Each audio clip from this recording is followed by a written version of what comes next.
หลังจากที่เอาต้นไม้ออกเบิดเนาะต้นไม้ก็จะไปกองอยู่ปูนเอาปูนมันไม่ได้ไม้กองที่ได้เห็ดไฮนาบัดคือป้าด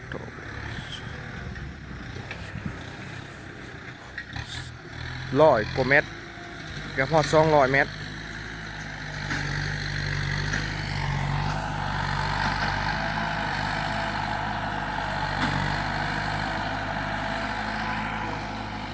ต้นไม้อันนี้เพิ่นเอาไว้เพิ่นว่าเป็นต้นกุ้งต้นหยังเพิ่นเอาไว้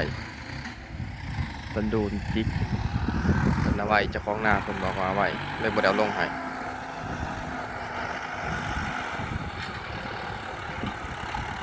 มาดันไหลลงในบัด